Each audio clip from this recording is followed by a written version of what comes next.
in Luke chapter 21. Luke chapter 21, verses number 25 through 28. You said, if you get it, say amen. Amen. And there shall be signs in the sun, and in the moon, and in the stars, and upon the earth the stress of nations with perplexity. The sea and the waves roaring, men's hearts failing them for fear and for looking after those things which are coming on the earth. For the powers of heaven shall be shaken. And then shall they see the Son of Man coming in a cloud with power and great glory. And when these things begin to come to pass, then look up and lift up your head, for your redemption draweth nigh.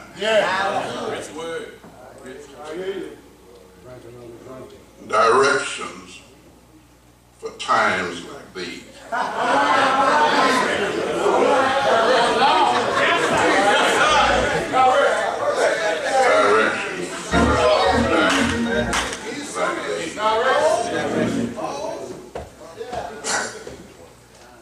Tuesday, December the 3rd, 2013, I was privileged to be in attendance of a particular ecumenical forum here in the city of Memphis to hear views and opinions surrounding some of the very serious issues of our time.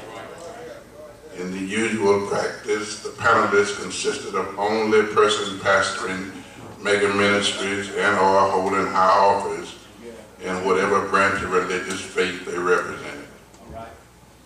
The young moderator carried out his assignment by presenting prepared questions to the panelists in general on one hand, and on the other to specific panelists. There were times when he would allow questions and answers from the audience. One question was asked that I thought was beyond the purview of any man to answer, considering the way it was phrased. Phraseology does mean something.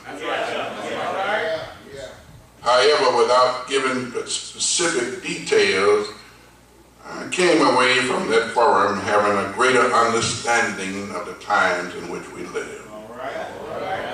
It is because of that meeting, the ensuing concerns that I had as to some of the questions asked and the answers given, I came home and was immediately inspired of the Lord to write this message.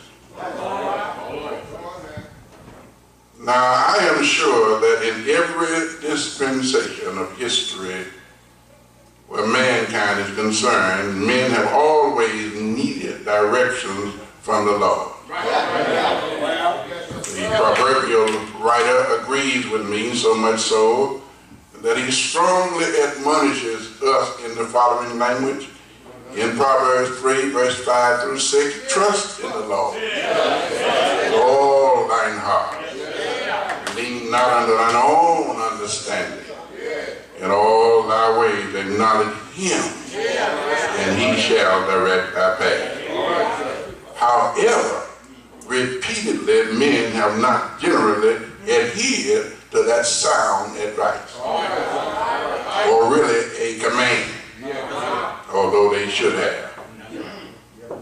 Now, when Jesus uttered these words of our text, he turned history upside down. These very words challenges men's sense of invincibility and permanency. His whole concept of business continuing as usual, uninterrupted forever. Once Jesus made this statement, everything that makes up the whole stock and trade of a whole human history of world commentators on the human scene is then rendered null and void forever. All of our habitual predictions, judgments, conjecture, speculation, and valuation are immediately challenged, overruled, and declared out of date by this piercing, dramatic insight of the Son of the living God. When these things began to come to pass. What things is Jesus referring to? I know that when Luke wrote this document, he did not break it down into chapters and verses as it now is, or is now. He wrote one continual scroll to be read by the most excellent Theophilus. However, when we look at how this chapter begins as a chapter, it will immediately become apparent as to how people will so quickly seek to ignore valuable lessons the Lord is teaching. When we read verse 1, for instance, and compare it to Mark 12:41, we will observe that Jesus had seated himself strategically in a place that allowed him to face the offering receptacle with a clear view of not only who gave, but also the amount they gave. From his vantage point, he noted that many of the affluent, that is the middle and upper class citizens, participated in the giving. Although they gave much, it obviously was not to the extent to which they should have and could have. He says they gave out of their abundance, their surplus, out of what they could easily spare and not be adversely affected. However, there was a widow woman in the line that went beyond all expectation, because she not only gave, but she gave out of her life. This woman set a standard in giving because she gave her last.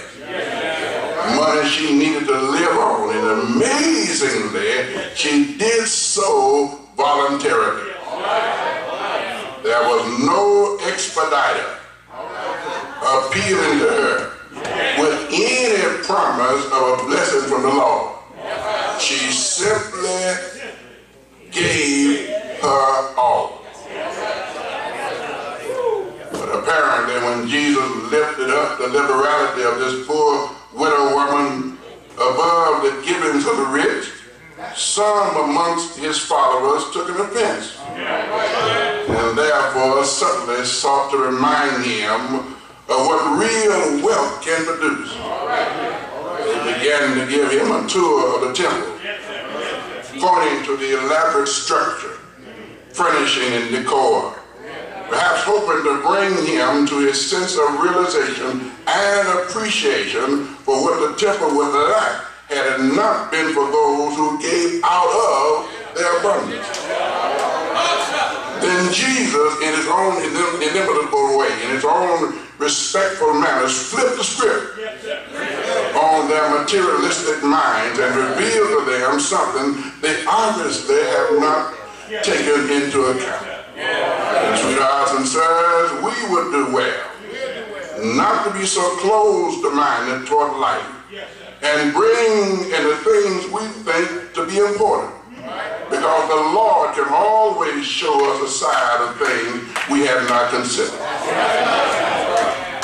Jesus let them know that what they were now seeing and were so impressed with, or so enamored by, would soon be destroyed.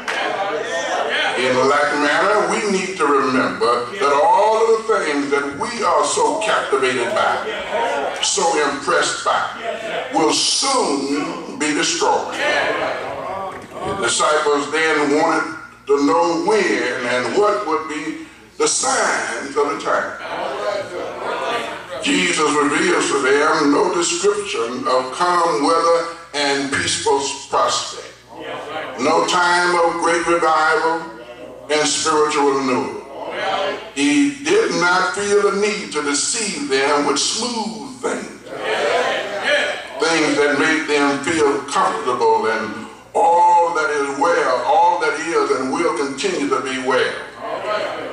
When we glance back across this chapter in such of these things, we come face to face with the most devastating listing of crises and convulsions of formidable, ruthless forces, playing destruction and confusion with good men's dreams. Hallelujah. These very words of Jesus are indeed full of crash and thunder, of storm.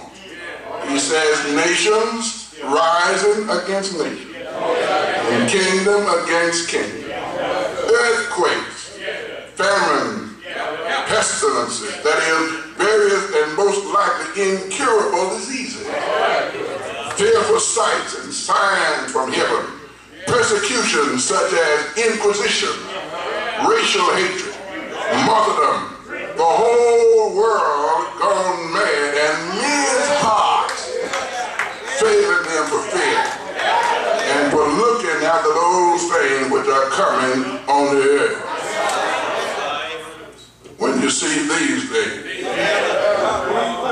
Now there was a time in the not too distant past, and I'm a little older than the brother yesterday, just a little bit, relatively speaking, when we could sleep with our windows raised and only the screen door locked. Our residential areas looked like residential.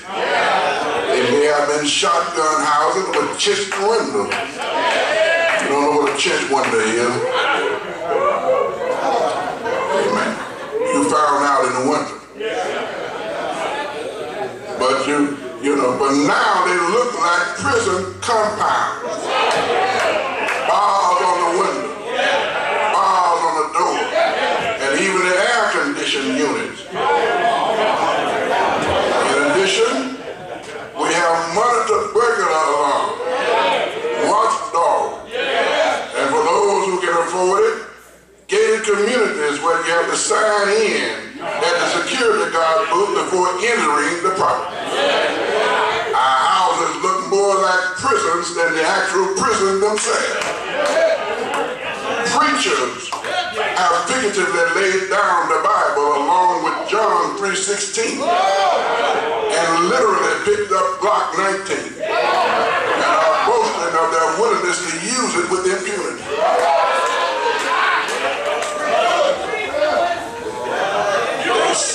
They seem to find more comfort and security in a handheld weapon engineered by Gaston Glock from Austria than in a heart-changing word inspired by the Holy Ghost from heaven. Yet the Bible is right. The Bible is right. Except the Lord keep the city. The watchman waketh but in vain. I have learned through the years, I have learned through experience that the psalmist is right. The Lord is thy keeper. The Lord is thy shade upon thy right hand. The sun shall not smite thee by day, nor the moon by night. The Lord shall preserve thee from all evil.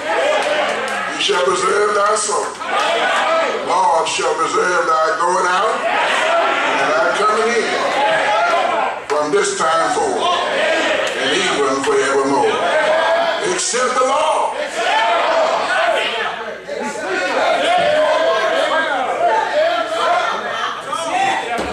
When these things come to pass, says Jesus, what things?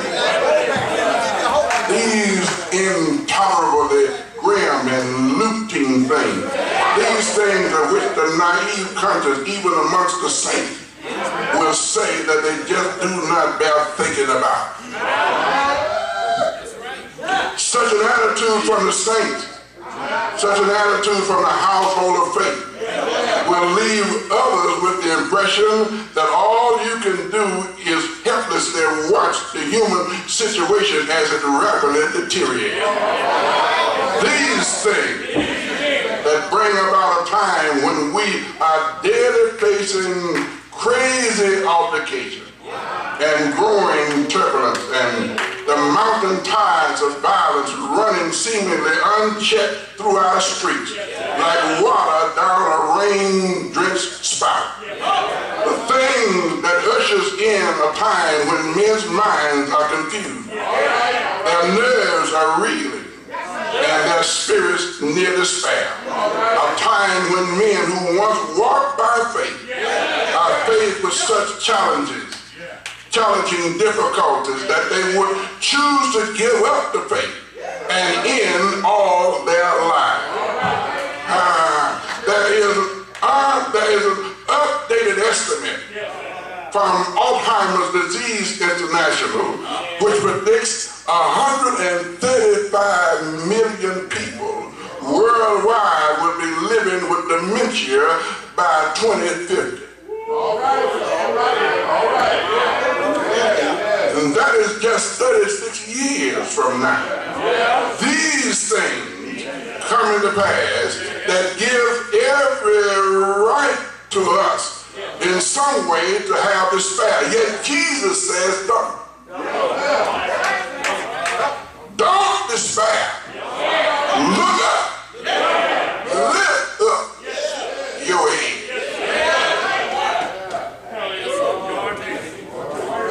I hope y'all are praying for me. I'm trying to move on. There's a service as ancient as the Bible is, as ancient as the scripture is, and even considering its proper theological application, I find it extremely difficult not to feel in my heart that this chapter might have sprung straight out the background of our present day. Fact of the matter, I would strongly contend that we would be far wrong if we limit the text to Jesus' forecast of the fearful fate that Rome was keeping in store for Jerusalem, the city of God. Without a doubt, it was that. But certainly it was also far more. When these things began to come to pass, who can earnestly think soberly of the picture here and not feel that it is extremely relevant now?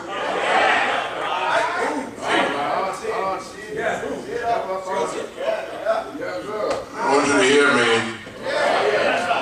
This is a day wherein the fabric and fiber of the traditional family and home is going so radically wrong that the foundation on which it was built is shaking. It is rocking and quivering and on the verge of collapsing before the assault of the homosexual and lesbian community. That is no longer a closet conversation, but a social and mainstream media frenzy.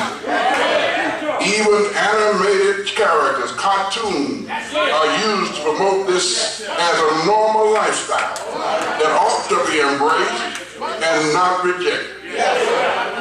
They have set in place an all-out campaign to make this an acknowledged and an acceptable normalcy of life.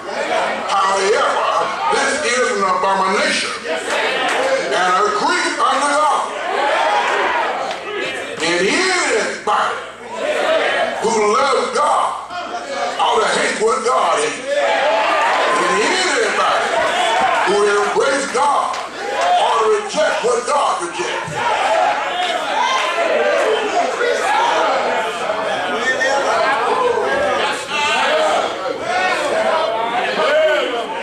To make matters worse, whenever this is brought to the forefront of the leadership in the household of faith, there's always that voice of naivety and sympathy among us who defends this perversion by quickly saying it's not the only sin.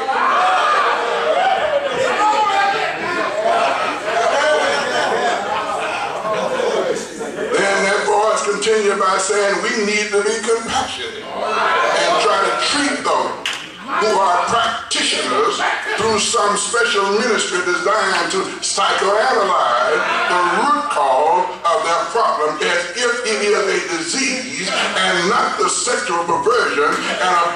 salvation the Bible says it is.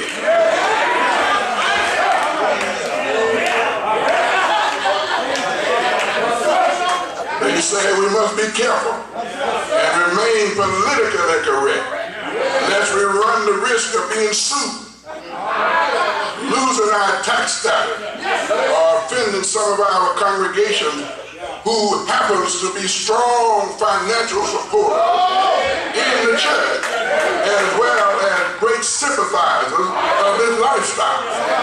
However,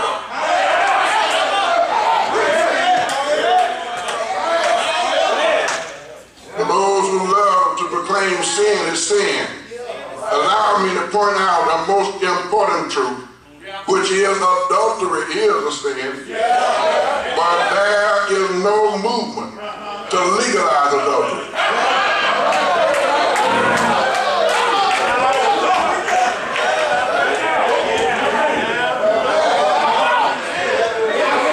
Murder is a sin, but there is no legislature being offered to legalize it.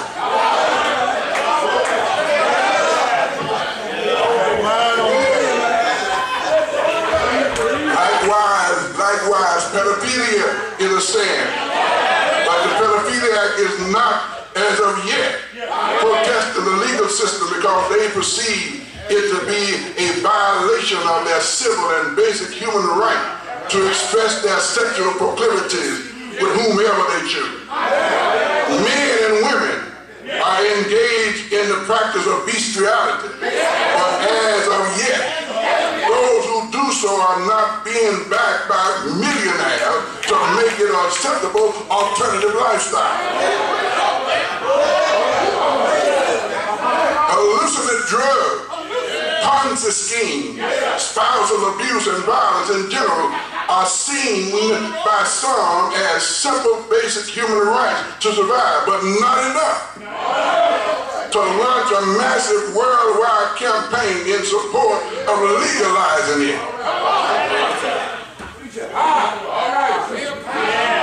However, while some among us are consistently preoccupied with minimizing homosexuality by the way of how we respond to practitioners of this immoral deed, this movement for same-sex marriage by the gay and lesbian community is being strongly financed by billionaires. Lawyers as a civil right and not a moral evil argue it in the courts of our land. It is logical for lawmakers to pass legislation legalizing it in every state of the union. As of December 2013, 15 of the 50 states, 8 of 33 counties in New Mexico, and 8 Native American tribal jurisdictions, covering 34% of the U.S. population, issued marriage license for same-sex couples. These statistics will not decrease like jump, but they will increase,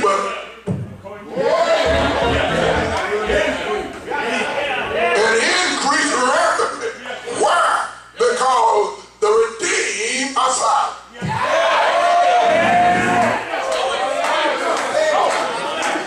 Somewhere I read, let the redeemed of the Lord.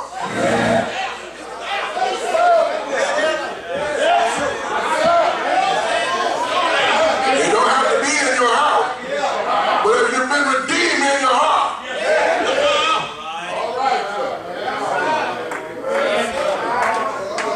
I'm rushing on here. This ought to be an alarming revelation for the saints and every morally conscious citizen to know how close we are to having 50% of our population sanctioning same-sex marriage. Not to mention the fact that these couples are also petitioning adoption agencies and being granted adoption privileges. That within itself is a potential keg of dynamite. It means that those children will be first-hand exposed to this perverted lifestyle, resulting in either confusion, sympathy are becoming practitioners or all. In either case, it will be a greater threat to future generations. Our grandchildren, great-grandchildren, and great-great-grandchildren seeking to maintain the traditional marriage and family values are going to find themselves facing an environment far worse than Sodom. Why? Because these very children adopted and raised in that environment will become lawyers, judges, legislators, millionaires, billionaires, placing them in positions of power to change the face of the world as we know it. In addition, I'm going to move on from this. In addition, if God gave over people once for this abomination, he will do it again. And of all that gives over, I don't want God to give me over. I don't want to live in a world where God has abandoned us.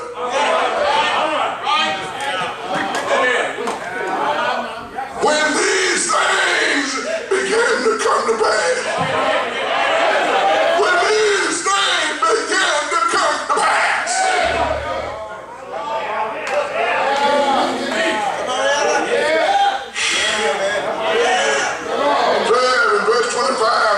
distress and perplexity, which speaks of great suffering, coupled with being buffeted and mentally disturbed, twisted and so entangled as to make separation difficult and apart from God intervening impossible. In verse 34, we are warned not to allow ourselves to become so overwhelmed with the excessive ways of the world that we lose focus on the things of God that really matter. Therefore, we must acknowledge and not deny that truth, because it is easy for us to get weighted down with the cares of this world and the temptation of the world and of the flesh. We find ourselves unwatchful. We will find ourselves forsaking the assembling of ourselves together out of disgust and out of a lack of spirituality and a lack of ongoing evidence that God is still in our midst. We will find ourselves saying, I can be just as saved at home, and I can get as much preaching by television as I can in the church. And besides, they ain't preaching nothing they ain't heard before. This is the day in which we live. You can get more folk at a sporting event, including preachers. They will close down service for Super Bowl.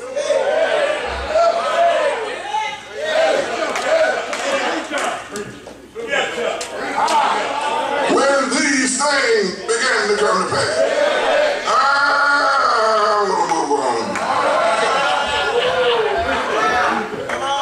When we see tragedy, such as preachers, pastors taking their own lives instead of becoming fearful as the world is, we should focus on the Word of God and tell others that Jesus still lives, that the Word of God is still vibrant, that the Word of God still has power, that the Word of God can still redeem. We should not become discouraged and throw in the towel. If you're thrown in the towel, go back and get it.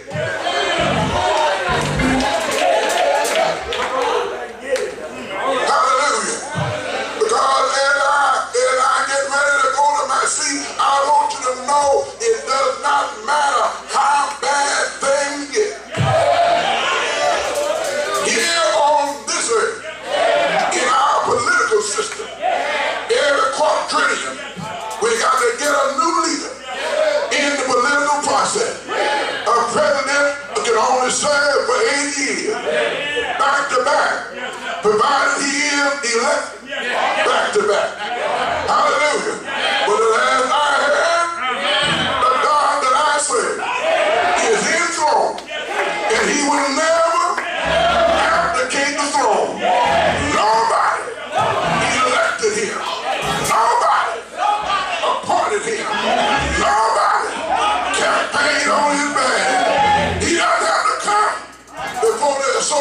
here and ask for your help.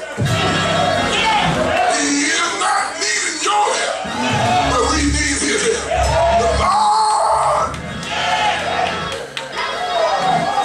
if the Lord don't help us, when these things began to come to pass, we will not make it. But I don't know about you. Too many folks are looking to the hill, the capital hill. But I'm not looking to the hill because the hill can't help me. But if I look unto Jesus, the author, the finisher of my faith, who for joy sat before him, endured the cross, despised the shame, and is now so victorious, so triumphant, he sat down on the right hand of the Father, because his work is finished.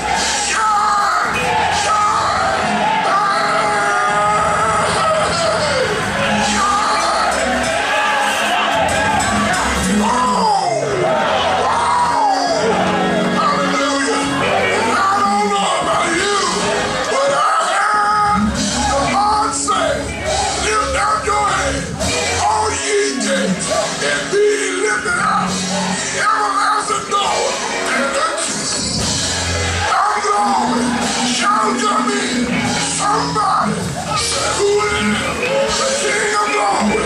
There's a king back. Lord, strong in mighty. Lord, mighty in battle.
Finished. Father, into our hand, I commit my spirit to step out life, win in the grave, preach to the spirits in the underworld for 3 days, and nights later, he got out. Yes! Yes! It is.